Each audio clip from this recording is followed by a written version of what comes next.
วัสดีครับผมครัวง่ายๆของนายต้มโจ๊กนะครับวันนี้โจ๊กมีวิธีการทำหมูผัดขิงมาฝากเพื่อนๆกันนะครับเดี๋ยวเรามาเริ่มทำกันเลยอันดับแรกนะครับโจ๊กจะหมักเนื้อหมูก่อนวันนี้ใช้เป็น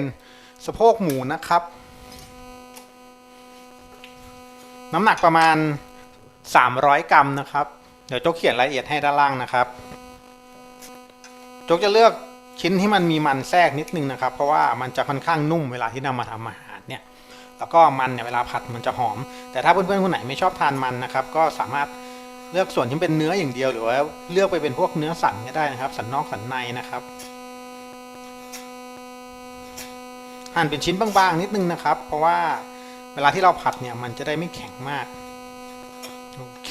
เรียบร้อยแล้วนะครับต้องหั่นไว้แล้ว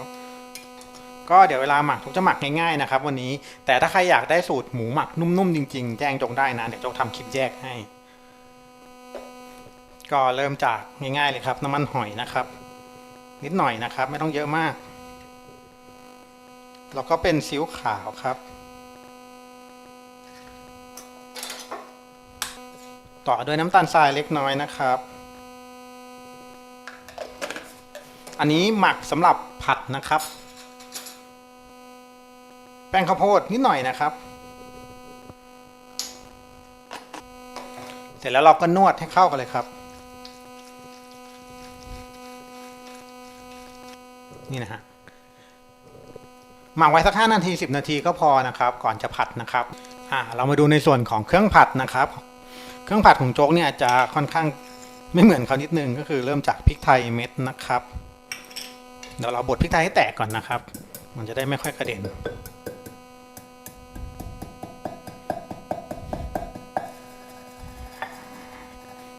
เราก็ตามด้วยกระเทียม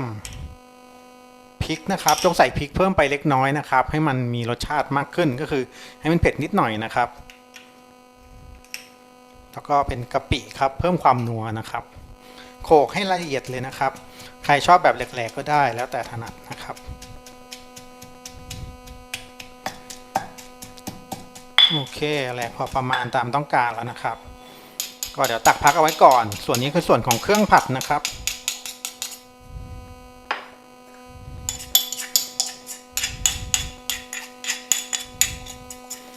ใครชอบละเอียดโขลกนานๆได้เลยนะครับ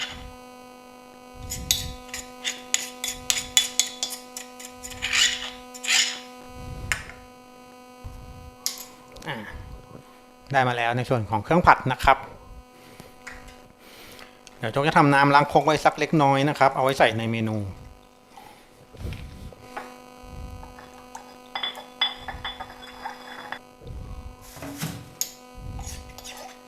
โอเคนี่นะครับประมาณนี้เลยในขั้นตอนแรกเลยนะครับเดี๋ยวเราจะมาทอดขิงกันก่อนหรือว่าผัดขิงแต่ใส่น้ำมันเยอะนิดนึงนะครับ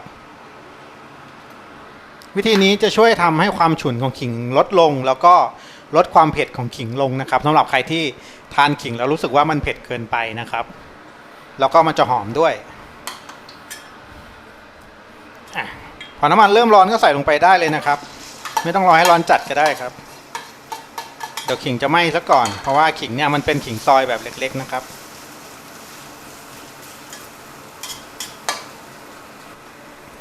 โอเคครับเราจะทอดมาแค่พอให้ขิงมันสุกสลดนะครับ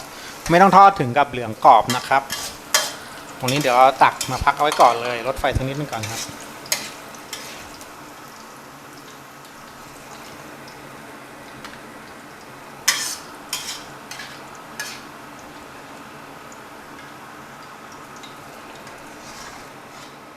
ได้แบบนี้นะครับเดี๋ยวเราเอาน้ำมันออกสักนิดนึงครับ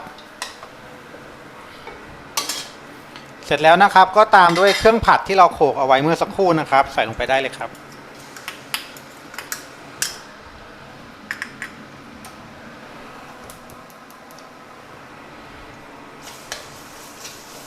ผัดจากไฟอ่อนๆนะครับให้เริ่มเหลืองหอมก่อนครับ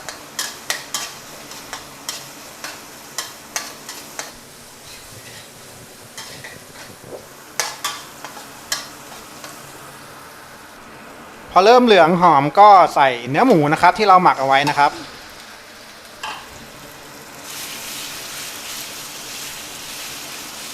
พ เสร็จแล้วก็ผัดสักครู่หนึ่งครับให้เนื้อหมูเริ่มสุกก่อนครับ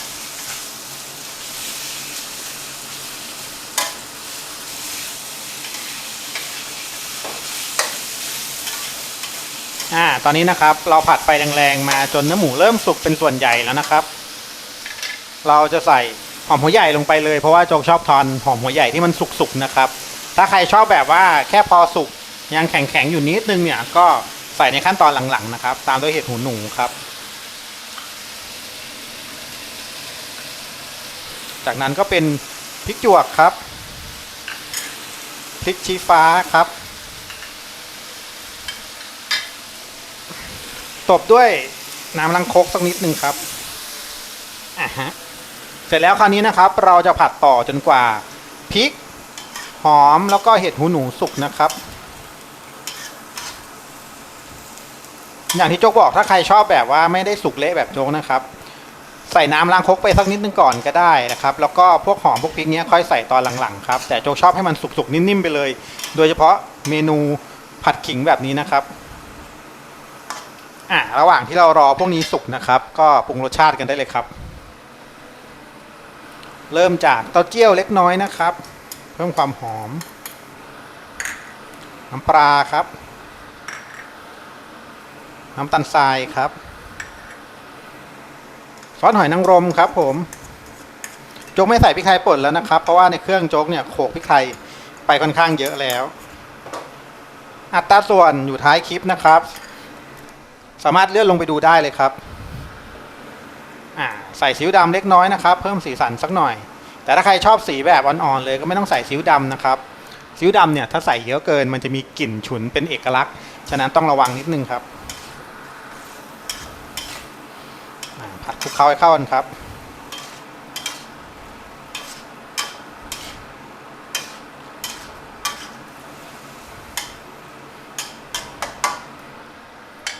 คราวนี้นะครับตามที่ขิงได้เลยโจ๊กชอบผัดให้นัวๆนะครับก็จะใส่ลงไปตามกันลงไปเลยนะครับ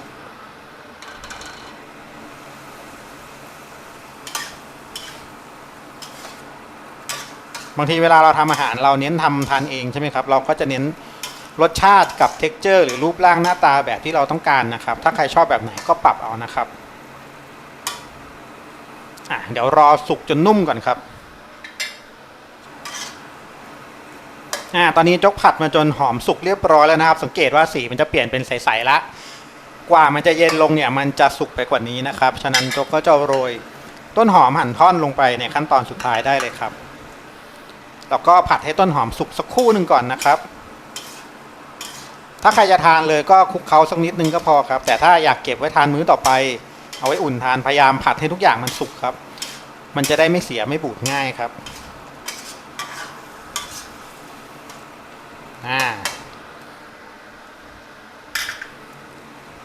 ปิดไฟได้เลยครับเป็นอันเสร็จเรียบร้อยครับหมูผัดขิงง่ายๆในแบบของนายต้มโจ๊กนะครับสูตรนี้จะค่อนข้างเข้มข้นมากนะครับทั้งเครื่องผัดแล้วก็เครื่องปรุงต่างๆที่เราใส่ลงไปหมูจะนุ่มๆหอมๆนะครับมันจะมีน้ำเล็กน้อยเพราะว่าโจ๊กชอบทานเมนูที่มันมีน้ำเยอะๆแต่ถ้าเพื่อนคนไหนชอบแบบแห้งๆนะครับก็ใส่น้ำให้น้อยลงหรือว่าผัดเคี่ยวต่อจนมันแห้งได้เลยครับใช้ไฟแรงนิดนึงครับโอเคอัตราส่วนทั้งหมดนะครับโจ๊กเขียนให้ที่ด้านล่างเพื่อนๆสามารถเลื่อนลงไปดูได้ครับใครดูไม่ทันก็ไปจดด้านล่างได้เลยครับใครอยากให้โจ๊กทำเมนูอะไรนะครับสามารถคอมเมนต์แนะนำติชมกันได้ครับผมโจ๊กจะไปหาสูตรและวิธีทำแบบนี้นะครับมาแบ่งปันเพื่อนๆให้มันง่ายๆครับก่อนจากกันอย่าลืมกดไลค์กดแชร์กดติดตามเป็นกำลังใจให้โจ๊กด้วยนะครับแล้วเจอกันใหม่ในเมนูหน้าวันนี้ต้องขอบคุณมากๆที่ติดตามรับชมครับผมสวัสดีครับ